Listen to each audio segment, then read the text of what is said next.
La neutralité du net, c'est un des principes fondateurs d'Internet.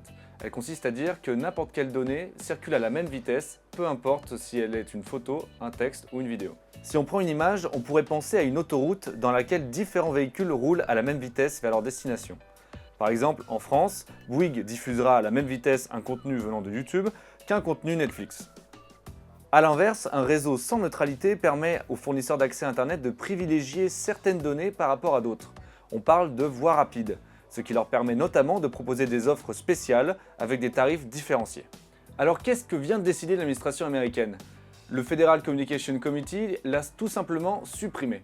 Alors que ce principe avait été défendu par Barack Obama, qui l'avait implémenté en 2015, aujourd'hui il n'existe plus. Mais alors pourquoi maintenant? Avec l'élection de Donald Trump qui a nommé un anti-neutralité à la tête du FCC, l'agence fédérale a changé d'avis. Elle a estimé que ce principe nuisait aux investissements dans la rapidité du réseau et qu'il était plus globalement une entrave à la liberté. Aux États-Unis, cette décision a provoqué des manifestations un peu partout dans le pays.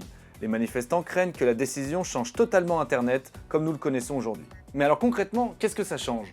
En France, rien. Mais aux États-Unis, où sont basés les GAFA, les fournisseurs d'accès à Internet vont pouvoir librement accélérer ou ralentir les contenus à leur guise. Ainsi, le fournisseur d'accès Internet américain Comcast pourrait proposer dès 2018 à ses clients d'avoir une connexion parfaite sur Amazon Now, mais de ralentir l'utilisation de Hulu.